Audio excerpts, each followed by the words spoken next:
things don't go to plan, I kinda lose my mind.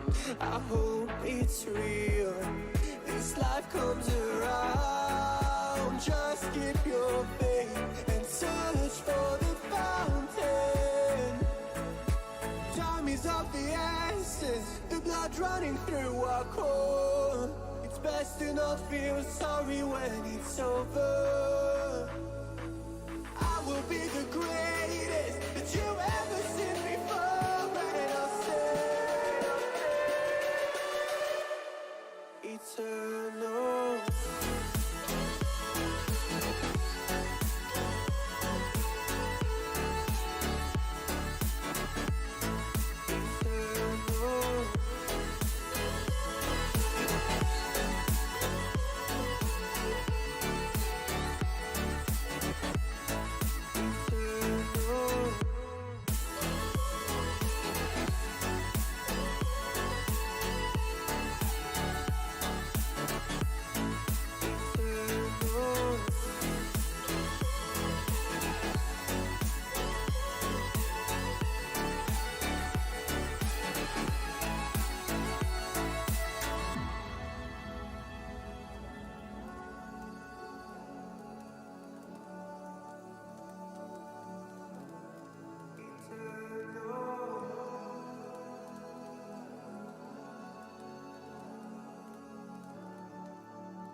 Cause I can't see you anywhere.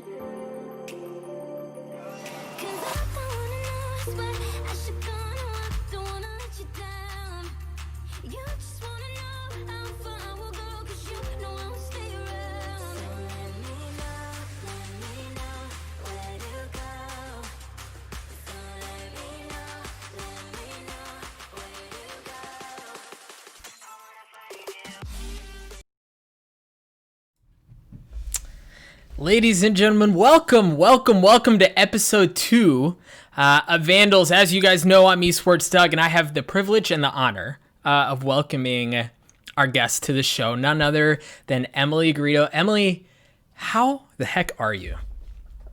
I'm doing really good. Thank you for asking. How are you? I'm doing well. Thank you so much for coming on to the show, for taking time out of your very busy schedule, and we're going to talk about why it's so dang busy later on in the show, and hanging out and chatting with us for a minute. Folks, if this is your first time watching Vandals, welcome. I appreciate you joining us. To give you a quick idea of what you're in for, more of a one-on-one setting with myself and a guest, where the intent is to get to know the player a little bit better. My hope, my objective at the end of this show is that you guys walk away as fans of Emmalee, as fans of Dignitas, and of what they're creating. So if you guys have feedback after watching the show and you can think of ways that I can do that better, please let me know. Drop it in the chat, in the comments. We'll upload this to YouTube as well. All feedback is thoroughly appreciated. All of that out of the way, I want to start us off nice and easy. We'll warm up the chat here a little bit. Why don't you tell us where you're from? Start from the beginning. So I am born and raised from Southern California, from Riverside, which is about an hour east of LA. So I've been here my whole life. All right. And how did you get into gaming? Start from the very beginning. Like, what was the first game you played? Go all the way back there.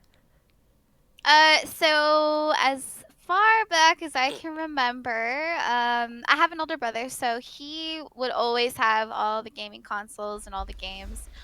So my very first game that I remember playing was Goldeneye on Nintendo Yes. 64.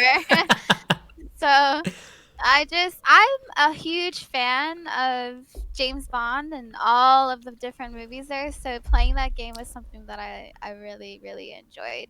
And from there on, of course, I would play like Donkey Kong and Mario Kart and stuff like that. But that's like the earliest of time was like GoldenEye. All right. Now, I have to ask, because you teed it up. I'm assuming you played your brother in GoldenEye a lot. Yes. Who would win the majority of the time? Okay, I must do. We would play on the smallest TV screen. So first of all, that's not fair because I can barely see, so it's hard for me to see, the headshot angles. Hmm. But he's like 6 years older than me. Okay, I was new at the game. So you mentioned you played a lot of GoldenEye, you played the Donkey Kongs, a couple of other N64 titles that were out there. When did you pivot? And tell me a bit about what this was like. What was the pivot from the casual, fun gaming to more of the competitive side? Well, I'm a very, very competitive person. I have been my entire life. I used to play soccer, and I just can't lose. I'm just not. If I would lose a game, I would think and study why I did and how I could do better. That's just how I am. So if I were to lose when I was younger in like a Mario Kart, I wasn't having it. I was like, I want a rematch. So my competitive side has always been there. So, transferring my traditional sports competitiveness over to esports was just natural for me. So I would always play. Before I actually came into Counter Strike, I played Medal of Honor, and the very first Call of Duty, I was on a team on the computer. So that was really where things pivoted for you. That's when you got more of a taste of the competitive side. Is that correct? Yeah, because once I started finding out about Counter Strike, I started to learn about LAN tournaments and LAN centers and all that Mm-hmm. type of stuff. And I used to be a closet gamer back then. I didn't tell people that I played video Mm-hmm. games. It wasn't really like a cool thing. Mm-hmm. Mm-hmm. So when I found out about like these LAN tournaments, I had an opportunity to meet people who was passionate about gaming as me. So So how far back, you mentioned you really got your first taste for LAN centers and playing in a physical environment. Do you remember what your first LAN was? uh, I was, yeah, I think so. There was one here in Southern California, of course, and I think the prize pool was only like 1,000 or something. It was Mm-hmm. never that much, Mm-hmm. and there was probably about 30 teams there. And there's actually a video on YouTube, I think, way back of me playing, and I'm only like 14, 15, and I'm playing with all these guys, and it was a very fun experience because that's when I learned about taunting in video games of people like being across the room from me shouting like "You suck" or "You smell like broccoli," and then that was fun. I love that. That's what I live for, is the taunting. Now, how'd you guys do at your very first LAN? You're getting a taste of this in a real environment that's so different than just playing at your desk at home. How'd you guys perform? Are you talking about my team now, or are we talking No, no, about? your very first LAN, the one where you Oh were told you smell like broccoli. no, I wasn't told that. That's probably something I said because I didn't want to curse or anything. So, well, I remember that I probably didn't make it out of groups because I was pretty new at, I didn't know how to handle the environment of people, like I said, taunting me or the pressure of a match. So I was Mm-hmm. slowly learning how to deal with all that, growing thick skin with anybody that was a hater, and that helped me grow into the person that I am today. Which there will always be haters. A wise man once said, "If you don't have haters, you're not doing it right." You mentioned that Amen to that. you mentioned that the haters and like what you experienced turned you into the person that you are today. Tell me a little bit more about that. How has the competitive space in particular impacted you and changed you personally on more of a holistic scale? Well, for me, I'm not really a sensitive person, so that has helped me a lot with competing because you have to be able to take criticism or Hmm. be able to block out like an enemy, trying to distract you. So, for me, I just feel like it's just so natural to just kind of get over these obstacles because at the end of the day, I'm working my butt off because I just want to be the best at what I do. Wise, wise. words. Tell me about the commitment to playing full time. There was a point at which you decided, hey, this is like fun, or sorry, there was a point at which you went from, hey, this is fun, you know, I'm beating my friends, my brother is all of a sudden not beating me at Goldeneye anymore, to I can make something out of this. Like, I am more than just okay, I'm really good at what I do. What was that transition like? It was actually a really difficult transition because, again, we're talking about 10 years ago, we'll say 10, 12 years ago. Um, it was hard because I was still in high school, so I couldn't. Uh, Esports as a career was non-existent at the time. It was like not even a thing really until CGS came out with where like Counter-Strike was on TV. But before that, you know, my parents wanted me to stay in school, stay in college. They didn't really understand that this is something that I was really passionate about. And I knew it would be something big one day, which I'm sure a lot of people still struggle with today. And so I actually quit gaming for 2 years to go to nursing school. And once I graduated from that, I got my nursing license. And then I started going into gaming again, made my team, and started working full time as a nurse and gaming full time. So it's been quite a struggle. Yeah, you're a busy lady. Tell me, was your plan when you stopped playing to go to nursing school, was the plan to come back? I wasn't really sure because also I was dating somebody at the time that didn't like gaming. So obviously that didn't work out, but so there was just a lot of factors that was against me to not be playing. But you know, towards the end of everything, towards the end of school, the end of that relationship, I knew that this was something that I wanted to do. This is something I kept thinking about very often. I was wondering where I would be if I never quit. So it was just something that was meant to be, I feel like.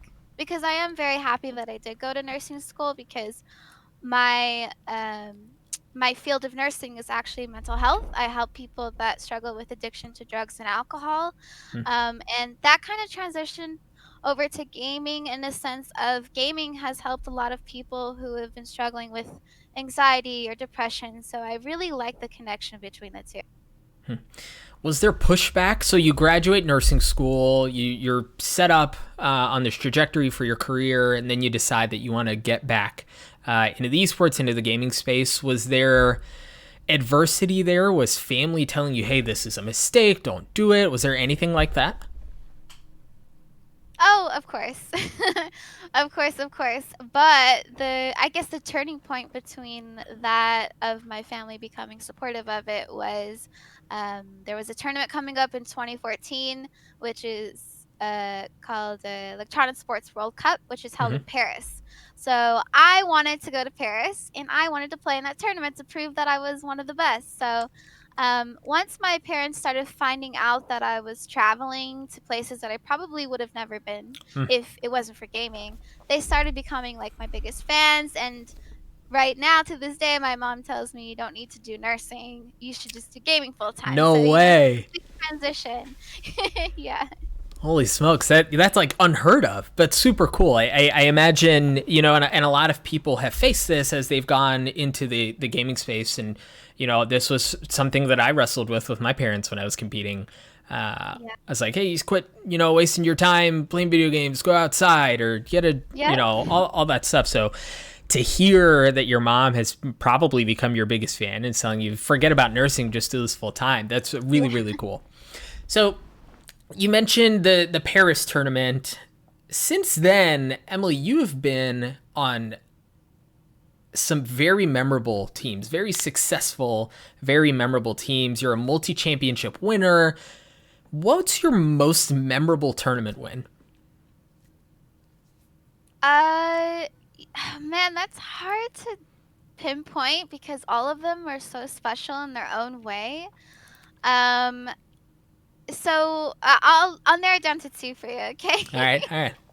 So the first one, it actually wasn't a win. It was our first tournament that I was just telling you about, the one that was in Paris, where I had to make an all-women's team. This is kind of how it all started, really, how I made my team. And we were the only team that went to this tournament in France that had no financial backing. We had to put a lot of our own money in it. I spent almost about 2,000 of my own dollars just to be there. And we Dang. fundraised some money from Twitch, from some really generous people. So that right there kind of shows how bad we wanted it, how bad we Mm-hmm. wanted to prove people wrong. And everyone thought that we would get dead last. That's something that I remember. I remember reading chat and reading a lot of comments on Reddit and stuff. People thought we were gonna get dead last, and we proved everybody wrong by making it to the finals. And we lost in the finals, but you had to make it in the finals to go on the stage, and that's something that I really wanted. And so I just remember a moment of time kind of froze. It was like I was the Flash or something. The time just froze, and I was looking to my left, looking to my right, and I'm sat in the middle, so I'm just looking at my teammates, the smile on their faces, and I look out towards the crowd, and there's just all these awesome French kids watching us, and that was just a moment that I'll never forget, where I knew it was something that I wanted to do for the rest of my life. So that was very memorable for me. Well, Emmalee, that what you just described is something that people with aspirations of becoming professional players dream about every single day, and they are the truth of the matter is there's a large percentage of people who might dream about that and desire that one day who will never taste what you just described. This is a bit off script, but while I have you here, what advice do you give someone who's thinking about and imagining being in that situation every single day? Well, just to never give up. You are the only one that can determine how far you go in something. So it really is just a matter of how hard you work, connections you make, and if I didn't have the people around me, like if I didn't have our coach, if I didn't have my teammates, if I didn't work my butt off to get good at the game, I wouldn't be where I was today. And I think the fact that I had to prove a lot of people wrong was something that um, drove me even more to just keep going at it till I reached my goals. And once I reached my goals, start setting even higher goals. Stay hungry. All right, tell me about your second one. You said there were two. Okay, so then the second one is our very first win, which was in Copenhagen Games, which was a few months after the Paris tournament. So a few months after, because this tournament, we were really struggling to find a fifth player. So in France, we met a South African team who we became like really good friends with. They were really fun guys. So they said, "Hey, there's this girl here in South Africa. She's really good, and she only plays on guys' teams. You guys should pick her up." So we picked her up as our fifth. So playing with her from South Africa was a struggle because Oh she had boy. high ping. Oh, I'm sure. And we played in this tournament. I think there was 22 women team in this tournament, maybe 24. And we beat everybody. We beat CLG, which I think was UB United at the time, in the finals. And I was having a rough game, and this is why I'm telling you this story. I was having a rough game. So I was just using the P90 the entire last match. I was running around, doing drive-bys, spraying my 50 bullets. And the very last round, I won a 1v3 with a P90, and we won the tournament. So that's kind of something that's like, remember, just funny, I guess, that I didn't give up. I was just like, you know what? If I'm going down, I'm going to go down with a fight, and it ended up working out really well. Yeah, you don't forget a moment like that, especially when that's what was going on. So tell me this. 2017, let's fast forward a little bit. 2017, you're signed by Dignitas. How has that been for you? And, I want to keep in mind the involvement that the Philadelphia 76ers have with the organization. How has playing for them helped you improve both in and out of the game? Being with Dignitas has been a dream come true. I mean, all of my teammates were able to quit their jobs and commit to gaming full time. So that's something that we really struggled with in the past, is not having any financial backing despite our tournament wins. So Dignitas really believed in us and saw our hard work, so they picked us up. And the perks that came along with that is something I never in my wildest dreams thought would come true. So they are owned by the Philadelphia 76ers and the New Jersey Devils. So we got to do some intense training at the uh, at the Sixers training complex in Philadelphia. So that consisted of us meeting with all of the sports and science team. We were pretty much treated like the NBA players, which we got to meet and play games with, by the way, which is really fun. So we got to train with the sports psychologist, the physiotherapist. We got a massage, and he taught us like all these pressure points we could do on each other. We met with the chefs. He taught us food that would give us energy when we're traveling. Just all of this intense training we got with the Sixers staff because of Dignitas. And I think that's something that, set us to the next level and helped us keep on winning tournaments like IM Katowice that was coming up at the time. Well, even like, we were chatting a bit before the show started. One of the things that you mentioned as we were talking about this was some of the training and like the guiding around even being in interviews, which are killing, by the way. But just so cool to see the involvement that these organizations are having, not just esports brands, but larger brands, and how they're able to provide those resources to players and to organizations. How important do you think that is for the growth of the industry as a whole? I think it's extremely important that the organizations are able to supply their players with everything that they need to succeed. Because I've been sat alongside watching our coach, for example, playing on other CSGO orgs in the past, and they claimed that they did this and did that, and they didn't provide them with things that they needed, which ultimately resulted in the team falling apart because they didn't have a good computer, for example. So, simple things like that is something that orgs need to provide their players. If they want to be considered an actual sport, then they need to kind of do things that are similar to what traditional sports teams do, which is provide their team with things that they need to succeed. All right, let's shift to Valorant.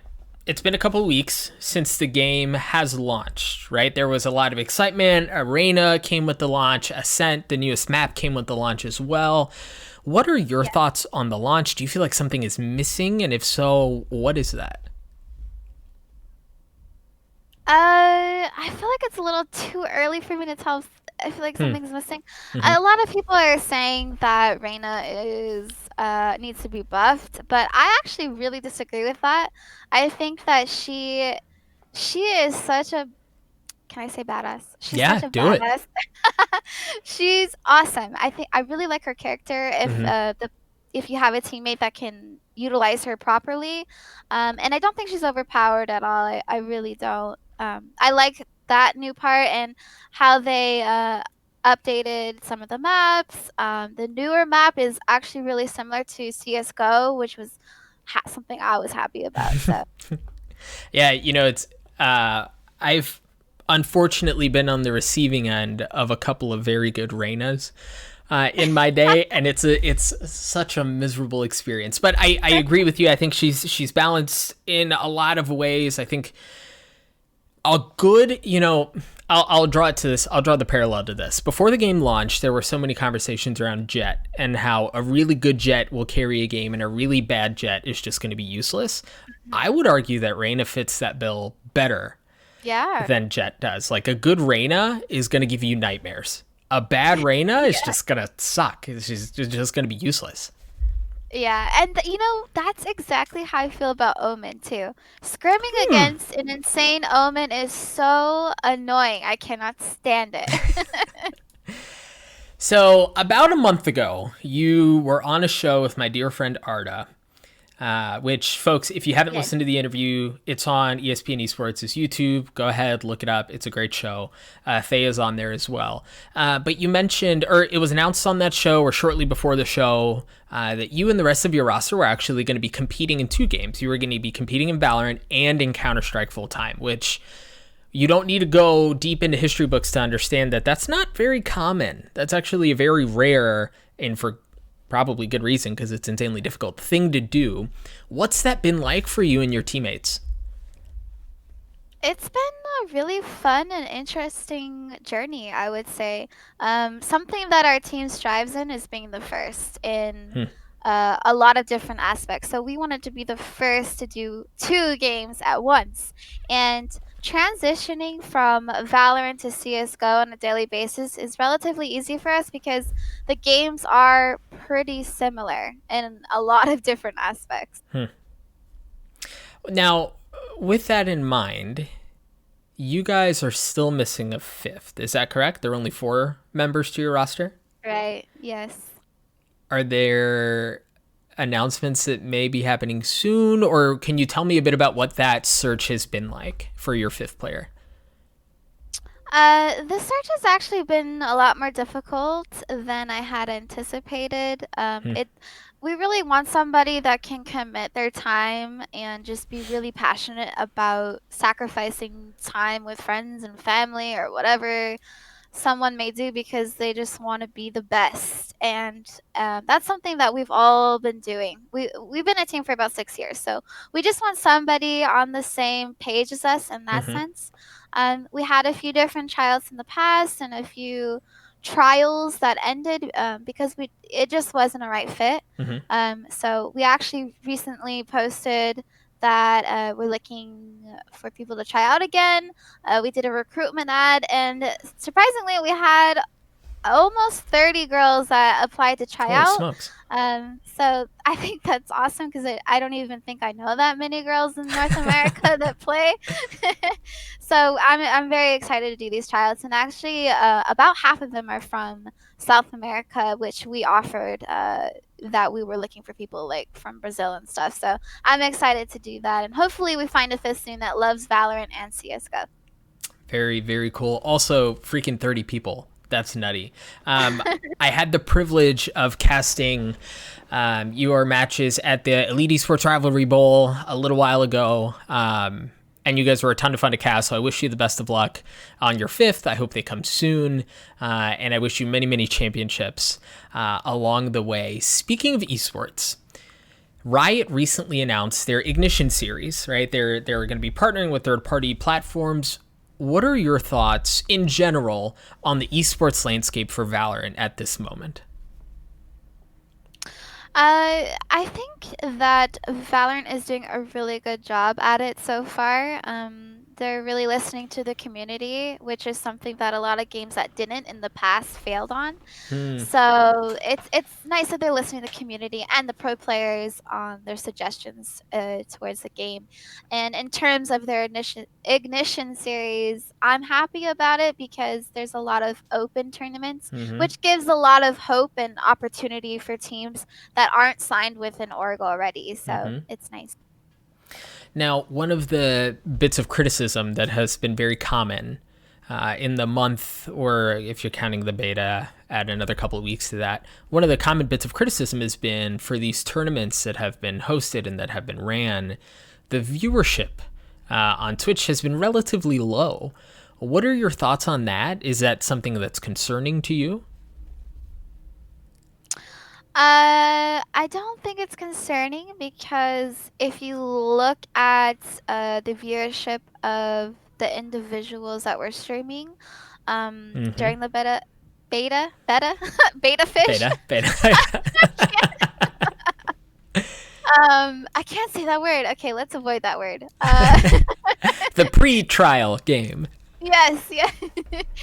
I felt like weren't the numbers really good on the individual streamers that weren't competing? So, you gotta look at the whole entire aspect and think outside of the box. And it's a new game. I think that it's really gonna take off and be just as big or bigger than League and CSGO one day. I really do think it will.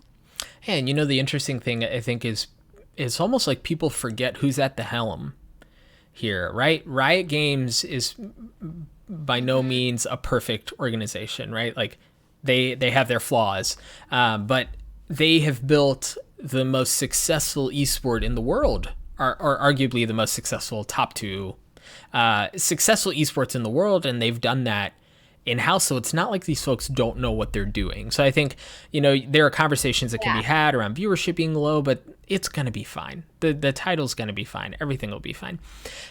Pivoting back to esports in particular, upcoming plans for you guys and your roster to compete? It's been a little while since we've seen you guys.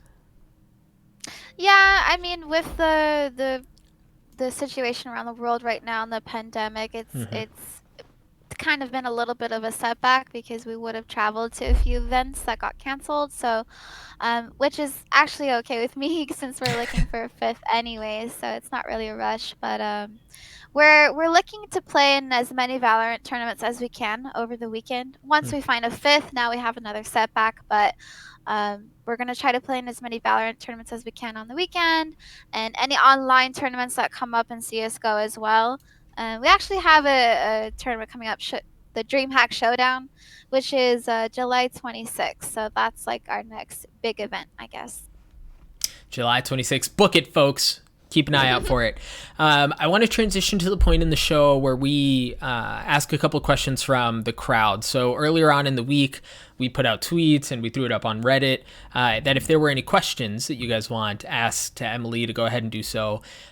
If you're hanging out in the chat and you want to do it here as well, by all means, please do so. I'd love to work a couple in, but I'm going to start off with a question from a person on Reddit. It's Thrash PvP. From Reddit asks, what are your views on female-only tournaments? Does it hinder the ability of women to be chosen to play on a regular premier tournament that does not have a gender requirement? That is a great question that I actually get asked quite often.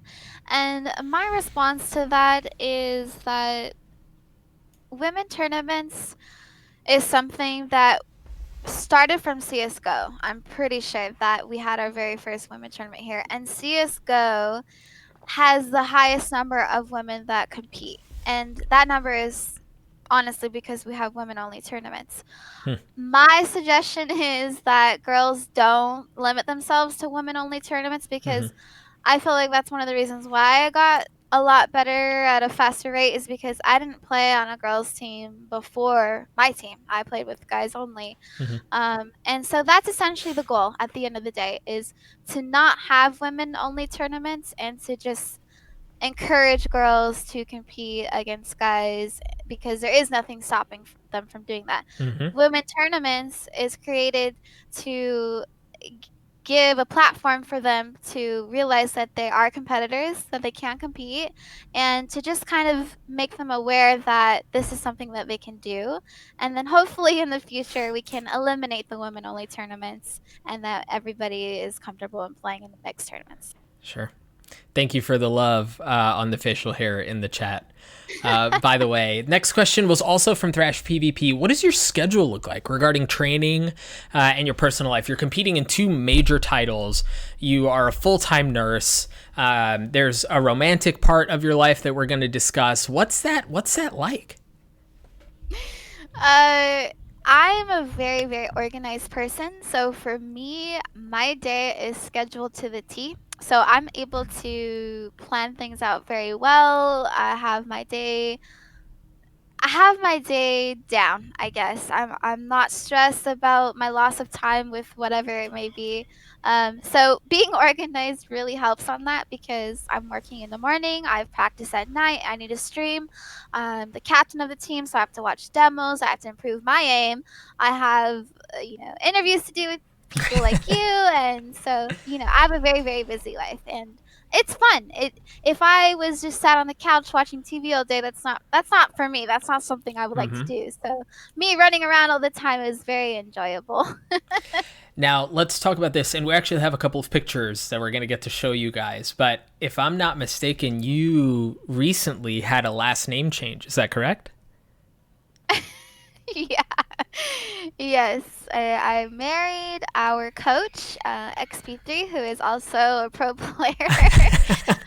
And he's been part of our family since the very beginning too. And we both share the same passion of just wanting to be the best and loving gaming. So now tell me about the wedding in particular. We have a couple of pictures that are up on your screens right now of your wedding. What is it about the location that was so special? So we met from CS:GO. So we had to have some type of a CS themed wedding, I guess, without it being too cliche. So we got married on the Inferno map in CS:GO, which is actually a mission here in Southern California. It's called San Juan Capistrano, and it's a beautiful Spanish mission that the Inferno map was based off of. And it was just really cool to kind of connect our wedding with gaming. And all of my bridesmaids were my teammates, and yeah, it was it was an amazing connection, I feel. That's a really, really cool. Thank you for sharing those pictures with us. Congratulations on your recent, or at least relatively recent, marriage. The next question, the last question from Thrash PvP. What mistakes do you think you made during your journey that you would advise against if you could talk to a younger version of you? Oh, wow, that's a really good question. Mistakes I made along my journey.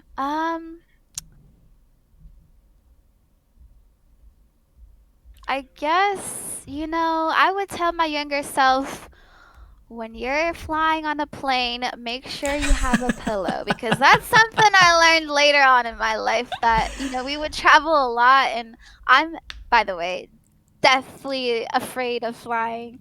So Oh boy. I would, yeah, when I'm on the plane, my teammates hate sitting next to me because I'm like, oh my God, what was that? There was turbulence, and yeah, they hate sitting next to me.